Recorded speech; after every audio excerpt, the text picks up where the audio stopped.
Alegria, irmãos, estarmos juntos mais uma manhã, onde podemos louvar ao Senhor, ouvir da sua palavra.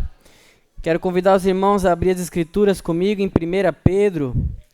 Hoje vamos dar início ao capítulo 2. Viemos de acho que 4 ou 5 semanas no capítulo 1, pregando de versículo a versículo. E hoje então chegamos no capítulo 2, onde iremos ler do verso de número 1 até o verso de número 10. Esse é um texto maravilhoso. Acho que cada um de nós muitas vezes tem alguns textos nas escrituras que chamam mais a nossa atenção, não invalidam outros, nem se tornam superior a outros, né? Porém, mexe mais às vezes com o nosso coração do que outros. E um daqueles que realmente mexe com o meu coração é o texto de capítulo 2, do verso 1 ao 10 de 1 Pedro, nos falando sobre a igreja, sobre o fundamento da igreja, sobre a verdadeira beleza da igreja, trazendo sentido do porquê nós congregamos, né? Porquê nós temos uma confissão de fé na nossa igreja, porquê tendo uma confissão de fé na nossa igreja nós temos membresia, porquê tendo membresia faz sentido para nós a disciplina eclesiástica. Então, antes de tudo isso, há um fundamento, e nós vamos encontrar exatamente nestes versos. O texto diz assim: portanto, abandonem toda maldade, todo engano, hipocrisia e inveja, bem como todo tipo de maledicência. Como crianças recém-nascidas, desejem o genuíno leite espiritual, para que por ele lhes seja dado crescimento para a salvação, se é que vocês já têm a experiência de que o Senhor é bondoso. Chegando-se a ele, a pedra que vive, rejeitada, sim, pelos homens, mas para com Deus eleita e preciosa. Também vocês, como pedras que vivem, são edificados casa espiritual para serem sacerdócio santo, a fim de oferecerem sacrifícios espirituais agradáveis a Deus por meio de Jesus Cristo. Pois isso está na Escritura: eis que põe em Sião uma pedra angular, eleita e preciosa, e quem nela crer não será envergonhado. Portanto, para vocês os que creem, esta pedra é preciosa, mas para os descrentes, a pedra que os construtores rejeitaram, essa veio a ser a pedra angular, e pedra de tropeço e rocha de ofensa. São estes os que tropeçam na palavra, sendo desobedientes para o que também foram destinados. Vocês, porém, são geração eleita, sacerdócio real, nação santa, povo de propriedade exclusiva de Deus, a fim de proclamar as virtudes daquele que os chamou das trevas para a sua maravilhosa luz. Antes, vocês nem eram povo, mas agora são povo de Deus. Antes, não tinham alcançado misericórdia, mas agora alcançaram misericórdia. Vamos orar mais uma vez, irmãos. Senhor nosso Deus, nos sujeitamos à Tua palavra. Ela é superior sobre nós neste lugar. Clamamos pelo pão do céu, a Tua palavra, Senhor, que pode de fato alimentar nossa alma, sustentar nossas vidas, sustentar a nossa fé, a nossa salvação até o grande dia do Senhor. Assim nós oramos, Senhor, nós carecemos desse pão. A Sua palavra é o pão que alimenta a nossa alma, ó Deus. Por isso, que ela seja semeada para aqueles a qual ainda não confessaram Jesus Cristo, e que ela seja regada para aqueles que já confessaram e estão caminhando rumo à glória eterna. Assim nós oramos, em nome de Jesus. Amém. Amém, irmãos. Em 11 de março de 2020, a OMS, a Organização Mundial da Saúde, após a avaliação da gravidade e o impacto da propagação da doença, caracteriza então a Covid-19 como uma pandemia. Muitos países então implementaram medidas rigorosas e quarentenas, lockdowns, para limitar a propagação desse vírus.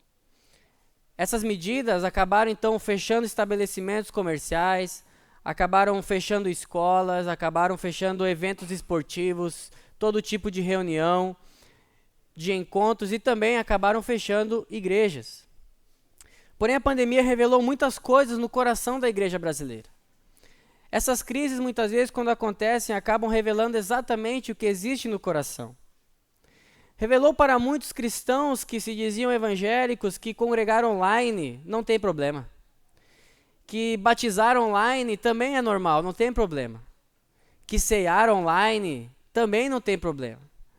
A verdade, irmãos, é que revelou corações muitas vezes acomodados, que definiam igreja de acordo com a adequação a mim, e não pelo que de fato ela é.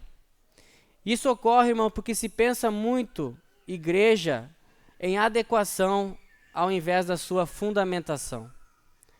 Quando as pessoas muitas vezes estão procurando uma igreja para congregar, elas estão procurando um lugar muitas vezes que se adeque à sua necessidade, ao seu gosto pessoal, ao interesse pessoal da sua família, se aquele estilo musical agrada a ela, não importa se a letra é bíblica ou não, mas se tem aquele lá menor, aquele mi menor que faz ela chorar, né? Se tem aquela programação para adolescentes com as luzes coloridas, com as fumaças que chamam bastante atenção, se aquele templo tem aquele conforto, aquela cadeira gostosa que me faz quando eu ir no culto ouvir a palavra relaxado, tranquilo, né, sem oferecer nada ali, despretensioso, se aquela igreja tem projetos sociais que eu posso me encaixar, que eu goste ou não.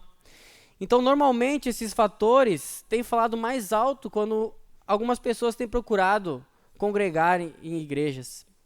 E tem falado mais alto, irmão, do que o simples fato da realidade de uma igreja estar fundamentada na verdade do Evangelho.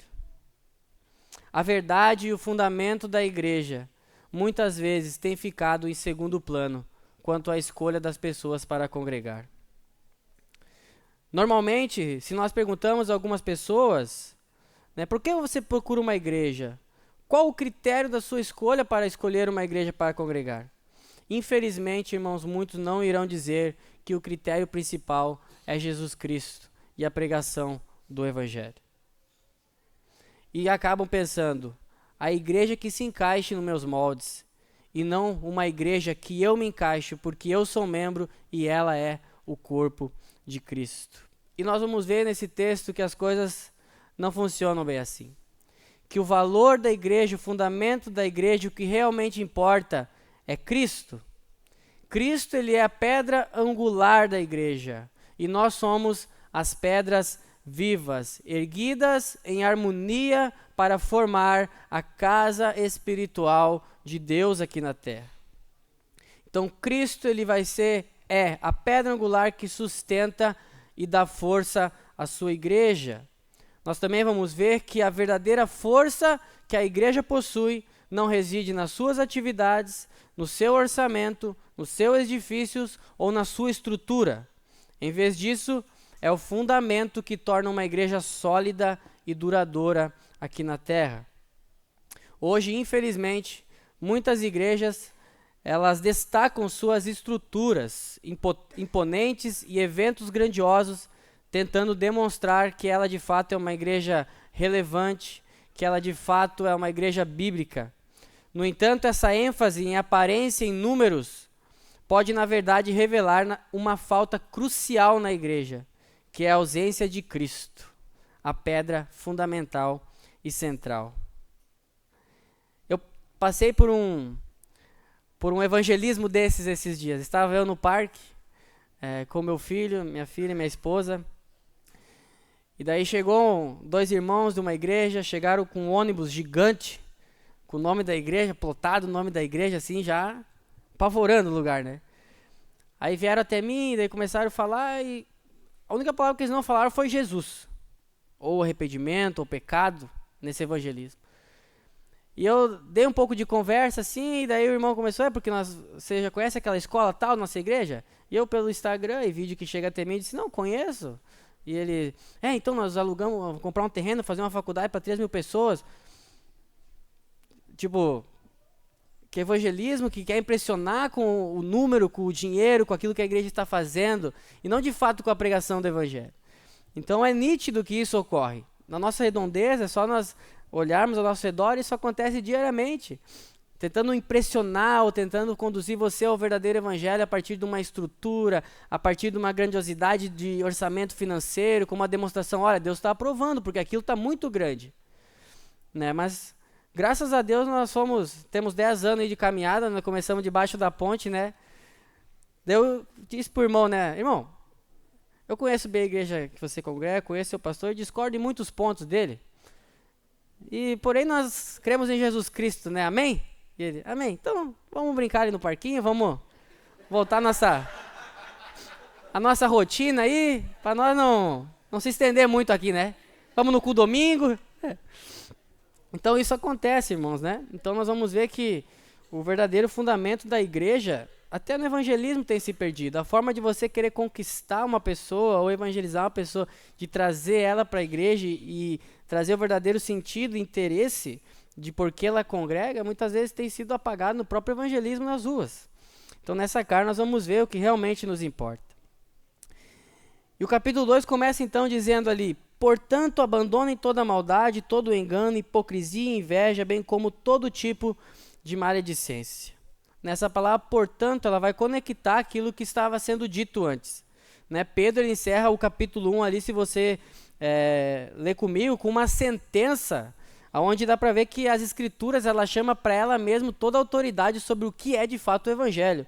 Olha o que ele fala: esta palavra é o evangelho que foi anunciado a vocês. Pedro pegou o capítulo 1 falando da predestinação, de quem eles são, sustentado, a esperança eterna, da onde eles vieram, por que eles se uniram, quem salvou eles. E no final ele fala: esta palavra é o evangelho que foi anunciado a vocês. Essa é a autoridade apostólica das escrituras, de dizer o que é e o que não é o evangelho. Essa é a autoridade que um apóstolo tem aqui nas escrituras, de dizer o que de fato é o evangelho e de fato não é o evangelho. Então Pedro ele chama toda a responsabilidade, porque ele é um apóstolo que está sustentado sobre Cristo. Então por isso que a igreja é fundada sobre os apóstolos e profetas, e Cristo a pedra angular, onde eles dois se encontram, e é a igreja sustentada ali. E Pedro, como um apóstolo, ele diz: isso é o evangelho, ele tem autoridade dada por Cristo para dizer isso. Então as escrituras chamam para ela a responsabilidade para dizer o que é e o que não é o evangelho. E ele conclui o capítulo 1 dessa forma. Ele diz: portanto, de acordo com isso, de acordo com o que vocês são, sendo agora filhos de Deus, chamados para viver em amor, como o pastor Luiz pregou semana passada, andar em santidade, nascido de uma semente incorruptível, que é a palavra de Deus, deixem isso. Abandonem isso. Isso não mais condiz com a realidade da natureza para a qual agora vocês foram chamados. Essas coisas não fazem mais parte daqueles que nasceram da palavra de Deus, da semente incorruptível do evangelho.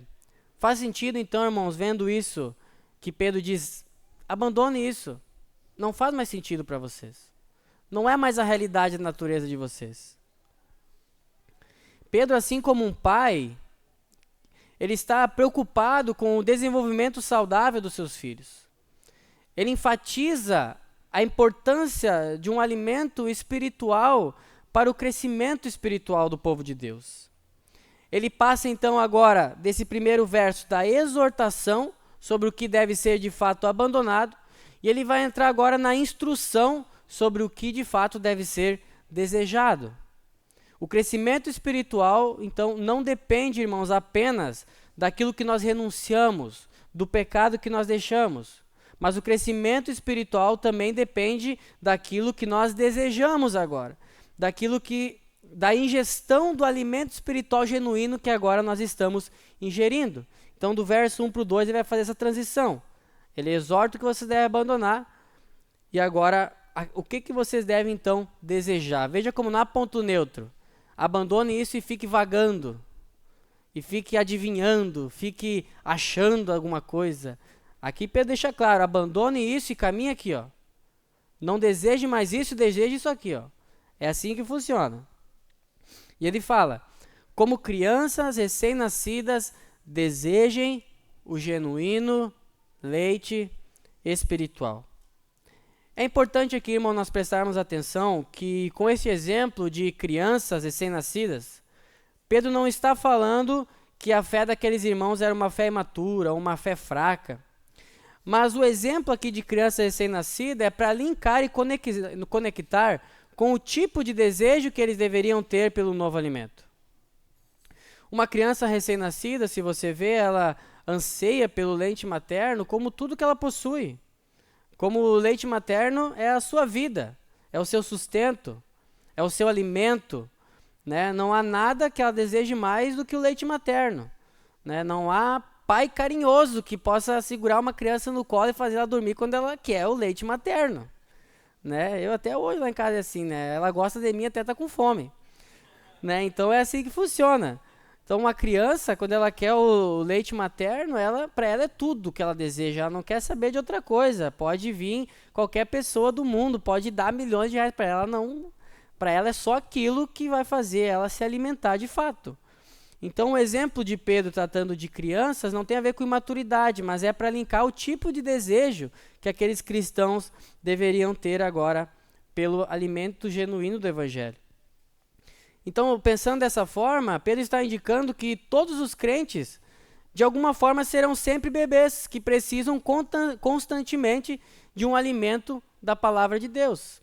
Pensando que não é de forma tratando da imaturidade, mas do alimento, todos os crentes, durante sua trajetória, necessitando sempre de crescimento e do alimento espiritual, serão sempre crianças recém-nascidas diante desse desejo pela palavra de Deus.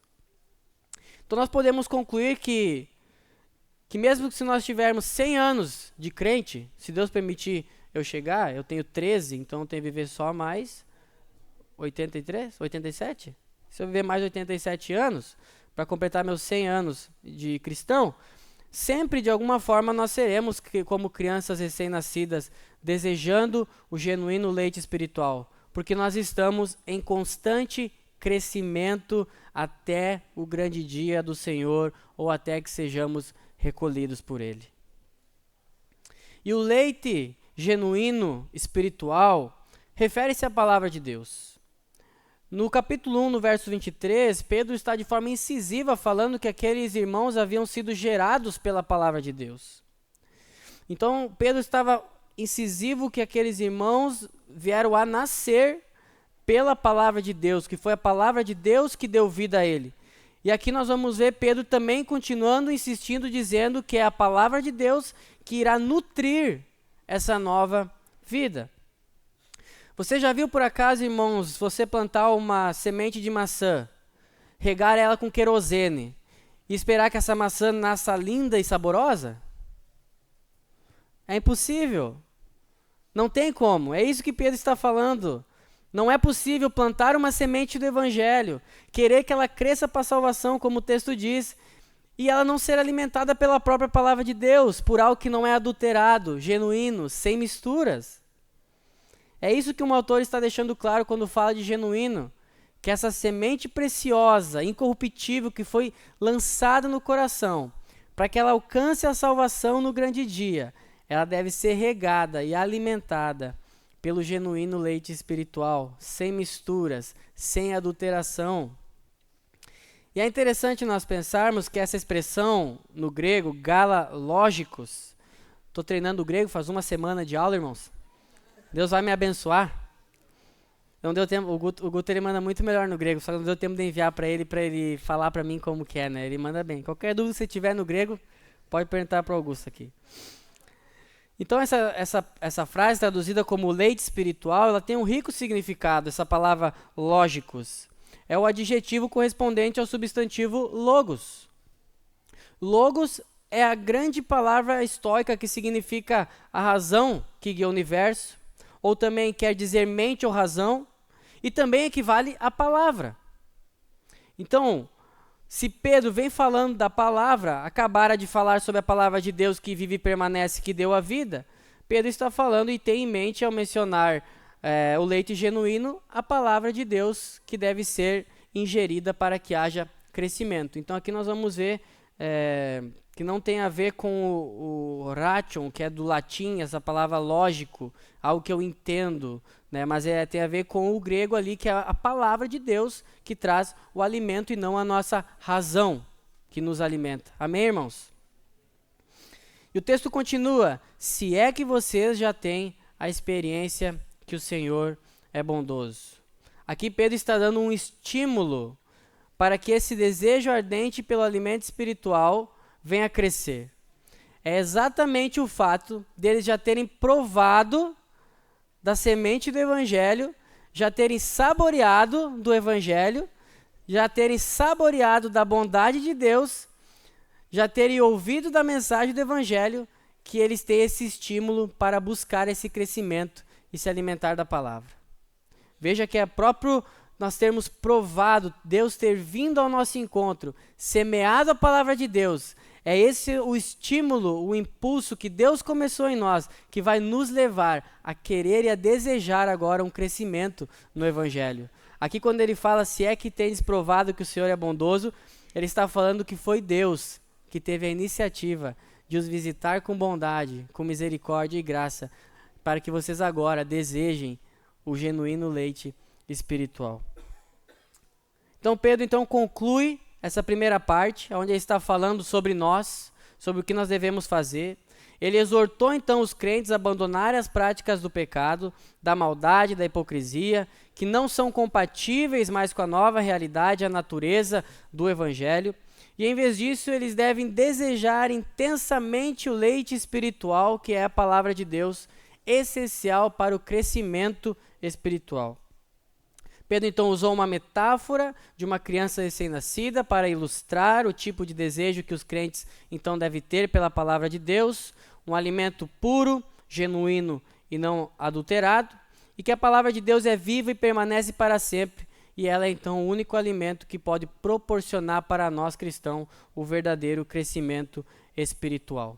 Pedro conclui esse bloco falando de nós e o que nós devemos fazer, e ele transiciona agora para quem Cristo é em relação a tudo isso. Pedro ele sai da metáfora de um leite espiritual e ele entra na metáfora da pedra que vive. E ele começa ali no verso de número 4, olhe comigo. Achegando-se a ele a pedra que vive, rejeitada sim pelos homens, mas para com Deus eleita e preciosa. E assim como nós devemos desejar o leite espiritual genuíno diariamente, todos os dias para o nosso crescimento, assim também nós devemos todos os dias nos achegar a Cristo. Aqui não está falando de uma chegada, de um momento na nossa vida, mas sempre devemos nos achegar a Cristo. Pedro ele vai usar essa expressão na pregação de Atos 2, 22, 36, Atos 3, 13 e 15, Atos 4, 10 e 11, Atos 10, 39 e 42. Pedro registra várias vezes essa questão dos homens ter sido rejeitados, de Cristo ter sido rejeitado pelos homens e sido eleito por Deus. E é interessante que aqui Pedro, ele aponta diretamente para Cristo. Pedro não está apontando para si. Pedro não está apontando que ele é a pedra viva, que ele é o fundamento da igreja, né? Que ele, a partir dele, a igreja foi construída. Mas aqui ele fala, achegando-se a ele, a pedra que vive, rejeitada sim pelos homens, mas para com Deus, eleita e preciosa. Pedro então faz essa referência que Jesus Cristo é a pedra que vive. E essa metáfora, irmão, está carregada de muitos significados profundos. Jesus, então, ele é descrito como uma pedra essencial e vital na construção espiritual da igreja.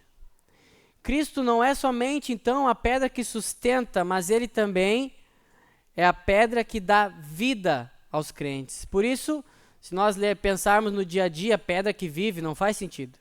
Né? Uma pedra que vive, vai lá, conversa com uma pedra, não vive. Né? Não faz sentido. Mas aqui Pedro está dizendo porque assim, porque ele é a força e o sustento. E ele também é a pedra que fornece a vida à igreja. E embora Cristo, essa pedra, tenha sido rejeitada pelos homens, por Deus, ele é escolhido e precioso. A rejeição de Jesus Cristo pelos homens, que vai culminar na sua crucificação, é um contraste com a sua verdadeira importância e valor diante de Deus. Enquanto para os homens ele é deixado de lado, sem importância, sem valor, rejeitados e culmina na cruz. O contraste é que para Cristo, para Deus, escolhido e precioso. E a ideia de pedra viva, então, nos sugere que, enquanto pedras comuns elas são inertes e mortas, Cristo é uma pedra cheia de vida. Cristo é uma pedra cheia de ação e de vida. Ele é a fundação sólida e dinâmica sobre a qual a igreja é edificada. Uma pedra, então, que oferece sustentação e vitalidade. Entende por que Pedro diz ele, achega-se a ele? Vá a ele, não vá a mim, vá a Cristo. Enquanto os seus não receberam, rejeitaram para Deus, Cristo eleito e precioso. Verso de número 5, também vocês como pedras que vivem. Nós estando então em Cristo, a sua vida é imputada a nós, e nós somos chamados agora de pedras vivas. Então aqui temos que essas pedras vivas que formam então a igreja, ela é viva, porque a pedra que sustenta é vida. Ela só existe porque a pedra foi escolhida e preciosa para Deus. A igreja somente existe por causa de Cristo. É Ele quem trouxe a existência a ela. E nós somos chamados de pedra viva somente porque estamos arraigados e estamos ancorados na pedra que vive. Sem pessoas que estão ancoradas em Cristo, não há pedras vivas e não há igreja. Essa é a verdade. Essas pedras vivas são edificadas sobre a pedra que vive. Elas não se alimentam de outro lugar. Elas não respiram por outro lugar. Elas não respiram por respiradores. Elas não repousam em nenhum outro lugar. Elas somente existem e se mantêm vivas estando em Cristo Jesus. E Pedro então vai continuar a sua metáfora ao afirmar que esses crentes, pedras vivas, estão sendo construídos, edificados uma casa espiritual. Casa e não casas. Pedras e casa. Olha a relação que ele faz. Pedras e uma casa. Nós não somos casa sozinho. Nós não somos casa sozinhos. Não existe desigrejados que se dizem somos casas de Deus. A casa de Deus, a igreja, é uma reunião de membros que foram resgatados e regenerados pela palavra de Deus. E naquele lugar, Deus chama de casa espiritual. Isso indica, irmãos, assim, que Cristo é a pedra fundamental e os crentes são as pedras que compõem esse edifício, a igreja. A igreja, irmãos, não é feita de tijolos. A igreja, ela não é feita de cimento. A igreja é feita de pessoas que vivem unidas a Cristo, regeneradas pela sua palavra. A igreja ela é feita e constituída por pessoas e não por blocos. A casa de Deus não é tijolos, e sim pessoas regeneradas pela sua palavra. As estruturas existem, irmãos, para servir a verdadeira igreja de Cristo e não para defini-las como tal. As estruturas, elas estão a serviço da verdadeira igreja, que é o povo de Deus, e não para definir que aquilo de fato é uma igreja ou não. Essa é a verdade. Deus não habita em quatro paredes, Ele habita no seu povo regenerado pela sua palavra. Nós vamos ver em Atos capítulo 7, no verso de número 48, diz: Entretanto foi Salomão que lhe edificou uma casa, mas o Altíssimo não habita em templos feitos por mãos de homens. Como diz o profeta: O céu é o meu trono e a terra é o estrado dos meus pés. Que casa me edificarei, diz o Senhor, ou qual o lugar do meu repouso? Não fez porventura a minha mão todas as coisas? Lá em 2 Crônicas 16, 18, o próprio Salomão, irmãos, na construção do templo, ele já sabia que aquelas paredes não eram a habitação de Deus. Então, os blocos, irmãos, essa estrutura está a serviço da igreja, mas não é o fundamento dela. A igreja, então, é antes aqueles que a compõem. A igreja ela pode sim existir sem prédio, mas não existe sem pedras vivas. Ela é o conjunto de pessoas e não de blocos que nos abrigam aqui nessa manhã. E nós fomos chamados, então, sendo essas pedras vivas, agora também preciosas, porque estamos naquele que é o precioso diante de Deus. Eleitos por causa daquele que é eleito diante de Deus, Cristo. Nós temos uma responsabilidade aqui. Sacerdócio santo. Nós temos uma responsabilidade de oferecer sacrifícios espirituais a Deus. Esses sacrifícios, irmãos, não são ofertas físicas, como no Antigo Testamento, mas são ações que agradam a Deus, como a adoração, a obediência e a prática da justiça. Todo serviço e devoção dos crentes deve ser feito, como o texto diz mais para frente, unicamente por meio de Cristo, pois Ele é o único mediador entre Deus e a humanidade. Uma vez, então, que os crentes se tornaram parte do templo, da casa espiritual de Deus, é então conveniente, irmãos, que eles sirvam como sacerdotes e ali eles então ofereçam sacrifícios espirituais a Deus, assim como os sacerdotes do Antigo Testamento faziam no templo da Antiga Aliança. Agora não mais sacrificando animais, não mais com cerimônias e rituais de purificação, com derramamento de sangue, porque tudo isso Cristo já cumpriu sendo o sumo sacerdote perfeito. Mas agora, com sacrifícios, fruto de gratidão, por meio de Cristo, no poder do Espírito Santo. Nós devemos então, como sacerdócio santo, oferecer a Ele nosso corpo como sacrifício vivo, santo e agradável, como diz Romanos 12, com louvor em nossos lábios, como diz Hebreus 13, com as obras boas que realizamos em favor dos outros, como diz também Hebreus 13, 16, com o dinheiro e outros bens materiais que compartilhamos com os outros no serviço a Deus, também são considerados sacrifícios espirituais, como diz Filipenses 4, 18. E até mesmo as pessoas que nós ganhamos para Cristo com a pregação do Evangelho são sacrifícios espirituais para a glória de Deus, como diz Romanos 15, 16.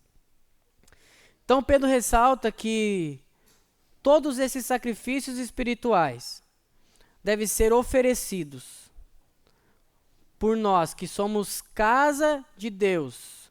Agora temos uma função como sacerdotes de Deus, oferecer sacrifícios espirituais de gratidão a Deus. Somos aceitos, então, e tudo que fazemos como sacrifício espiritual são aceitos por Deus. O nosso culto se torna agradável a Deus porque fazemos por meio de Cristo e no poder do Espírito Santo. Amém, irmãos? No verso de número 6, pois isso está na Escritura. Eis que põe em Sião uma pedra angular eleita e preciosa, e quem nela crer não será envergonhado. Aqui Pedro está citando Isaías 28, 16, que vai falar sobre a pedra angular colocada em Sião, que é uma metáfora para a cidade de Deus. A pedra angular é fundamental na construção de um edifício. É ela que une as paredes, é ela que garante a estabilidade daquilo que está sendo construído. Então Jesus é essa pedra angular, essencial e preciosa. Então para aqueles que creem em Cristo, Ele então é o alicerce seguro, é o alicerce confiável. E eles nunca então serão envergonhados. A confiança em Jesus, como a nossa pedra angular, assegura de forma firme e inabalável a nossa fé, a fé daqueles que creem. Então a verdadeira igreja, irmão, segundo esse texto, ela nunca será envergonhada. O que está sendo envergonhado é a falsa igreja.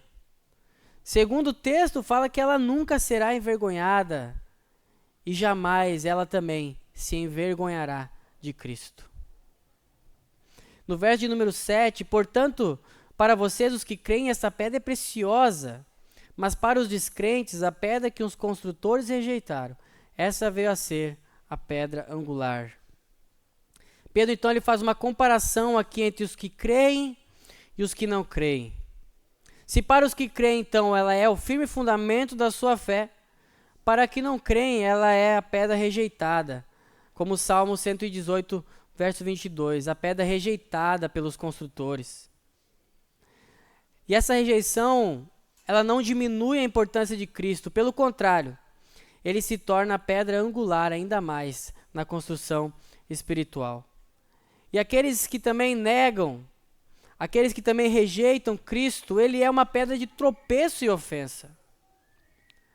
Se para aqueles a qual tem a fé em Cristo, ele é confiança, para aqueles que não creem, é pedra de tropeço. Nós vamos ver, irmãos, que não há meio termo. Cristo, ele afeta todo mundo. Cristo, ele afeta todo mundo. Ah, mas eu não creio, ele está te pegando. Você tem batido nele, essa pedra está caindo sobre a sua cabeça e você não está vendo. Você está tropeçando todo dia e você não está vendo. Você tem rejeitado a ele. Nessa manhã, se você é um desses, irmãos, que não tem crido em Cristo, tem rejeitado a Cristo, em vez de ter tido ele como fundamento, tem tropeçado nele todos os dias. Tem batido de frente com essa pedra. Tem experimentado essa pedra sobre a sua cabeça te esmagando.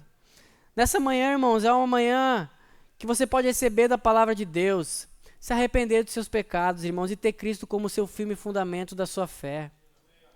Ir para a família de Deus, ser agora casa espiritual junto com sua família, com seus irmãos, oferecer sacrifícios agradáveis a Deus por meio de Cristo. Abandone esse caminho, irmãos, de rejeitar a Cristo, de bater sempre de frente com essa pedra, de sentir essa pedra se esmagando todo dia, de você tropeçar nela todas as manhãs. Experimente da alegria, irmãos, de poder ter Cristo como firme fundamento da sua fé. E ao contrário, então, irmãos, nesses descrentes, Pedro reafirma de forma maravilhosa a posição daqueles que estão em Cristo. Irmãos, você não precisa sair de manhã e procurar uma mensagem que diga para você que você é bom, que você pode, que você nasceu para vencer, essas coisas, irmãos. Olha esse texto. Verso de número 9. Vocês, porém, ao contrário dos descrentes, ao contrário daqueles que não creem, vocês, porém, são geração eleita, sacerdócio real, nação santa, povo de propriedade exclusiva de Deus, a fim de proclamar as virtudes daquele que os chamou das trevas para a sua maravilhosa luz. Antes vocês não eram povo, mas agora vocês são povo de Deus.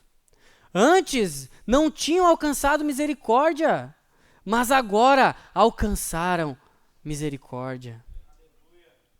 Esses termos, irmãos, usados para Israel no Antigo Testamento, Pedro agora aplica no Novo Testamento para a igreja, para o povo de Deus, apresentando um só povo.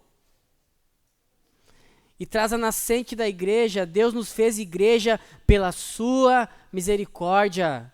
Não foi pelo talento do músico, não foi pela eloquência do pastor, pelo bom diálogo do pastor. Nossa, como aquele homem é carismático. Nossa, como aquele homem é isso. Então Deus olhou aquele homem e disse, vamos fazer uma igreja, porque você tem todos os pré-requisitos para mim fazer uma igreja, para vir formar um povo que me adore. O texto diz, existe um povo por causa da misericórdia de Deus, porque antes nós éramos inimigos de Deus. O que nos torna igreja, irmãos, é Deus ter vindo a nós em misericórdia.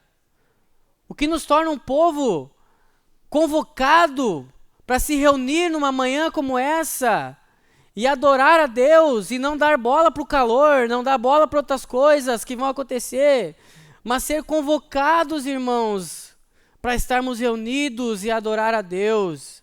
É a misericórdia de Deus. Por isso, irmãos, não tem nenhum motivo para nós como igreja se vangloriar. Não tem nenhum motivo, irmãos, biblicamente, para que desperte soberba em nossos corações. Porque nós não tínhamos nenhuma inclinação para sermos povo de Deus. Nós nos tornamos esse povo unicamente pela misericórdia de Deus.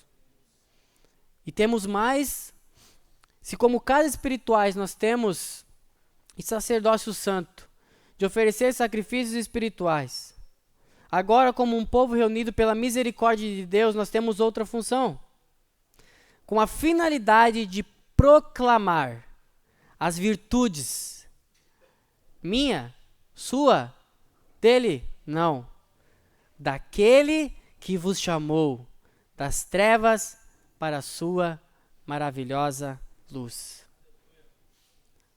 Chegando-se a ele.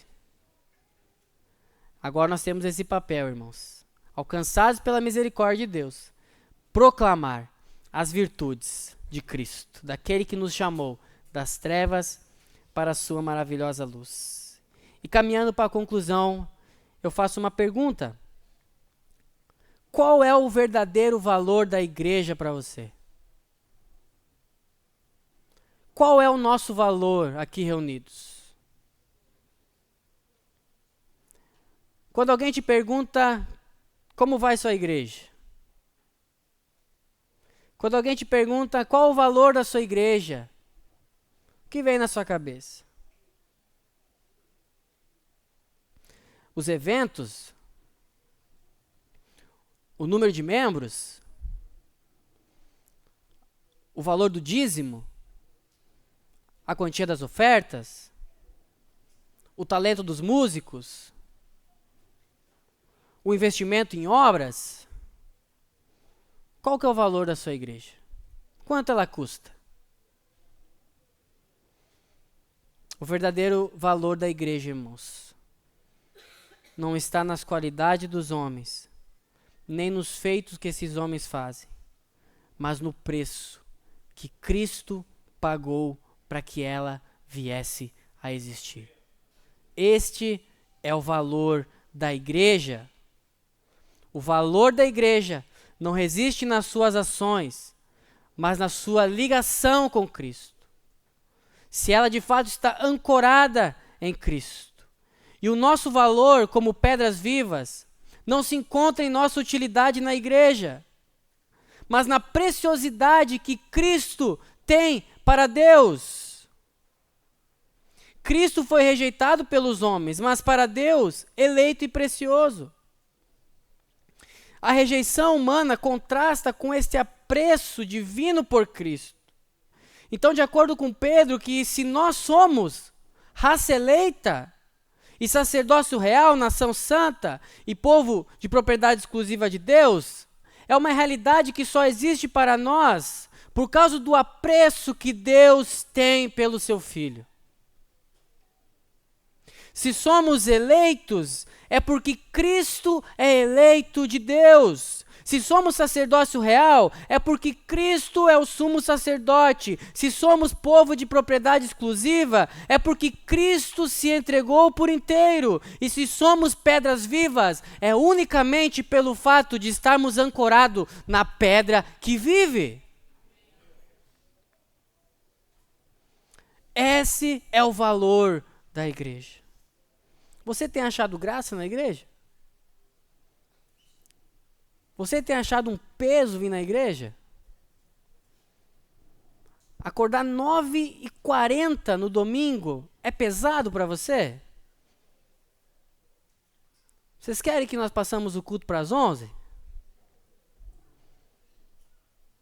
Irmãos, se nós não vê beleza nisso, se isso não fizermos nós vir com alegria para a igreja, não sei o que fará. Servir com alegria nos ministérios? Tirar a murmuração da nossa boca? Quanto ao congregar? Se somos tudo o que Pedro disse, unicamente é porque antes Cristo foi para Deus, chegando-se a Ele.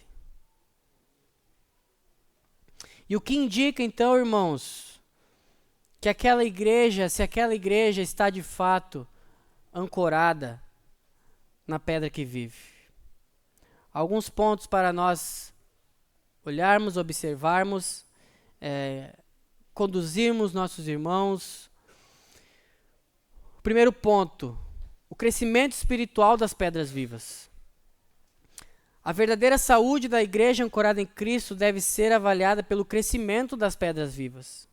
Ou seja, se os membros daquela igreja estão sendo moldados à forma da palavra de Deus.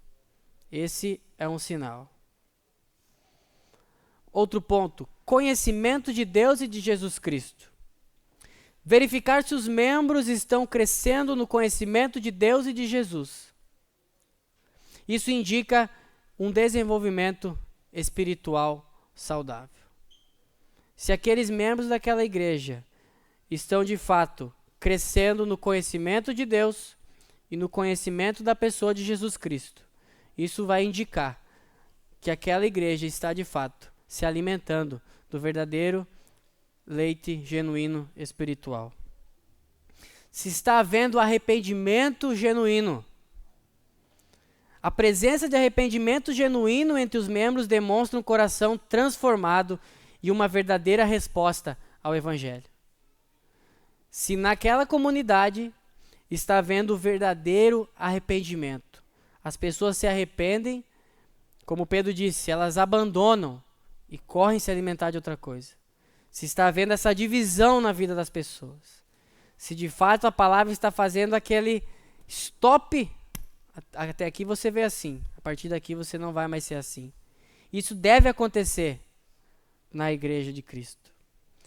Se está acontecendo discipulado, ou seja, os membros estão sendo ensinados e guiados na sua caminhada cristã, é um sinal importante de saúde na igreja. Olha a importância da pregação do Evangelho.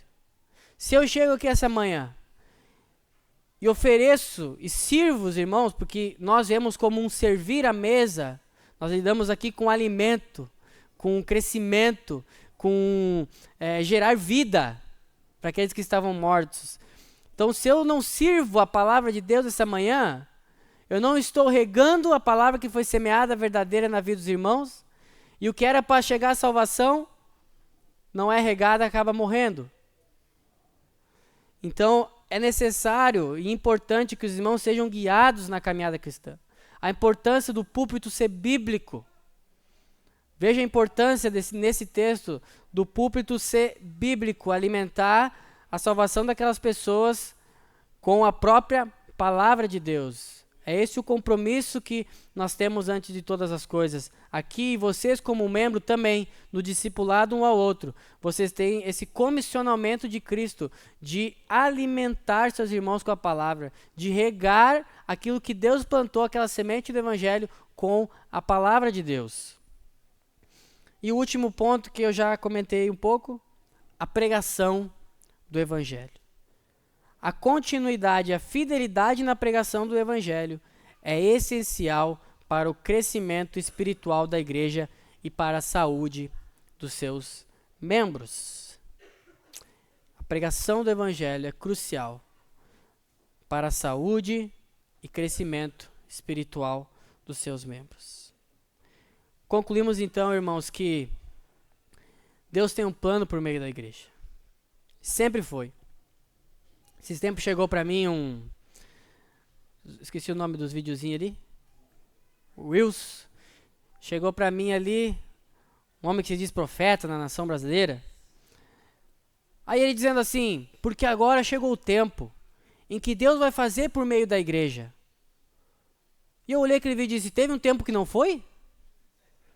Teve um tempo que Deus tinha outro plano? Teve um tempo que Deus mudou o plano dele antes da fundação do mundo? Mas é porque usar esses termos, né? Agora é o tempo. Para dizer uma coisa que Deus está fazendo sempre. Para tentar chamar a atenção do público. Para tentar chamar a atenção. Para tentar dizer, nossa, esse é profeta. Sempre foi, irmãos, por meio da igreja. E nós vemos aqui na Bíblia. Já aconteceu guerras, já aconteceu pandemias, já aconteceu milhares e milhares de coisas, a verdadeira igreja de Deus sempre vai permanecer porque ela foi gerada pela palavra de Deus e ela está ancorada em Cristo que vive e permanece para todo o sempre. Essa é a verdade, irmãos. Esse é o valor da igreja. A verdade é que vão entrar outras coisas no mundo ainda, mas até o grande dia do Senhor sempre haverá a igreja. Porque ela é ancorada na palavra de Deus, em Cristo que vive para todo o sempre. A igreja que crê diz amém. Vamos orar então, irmão. Se coloque de pé neste momento.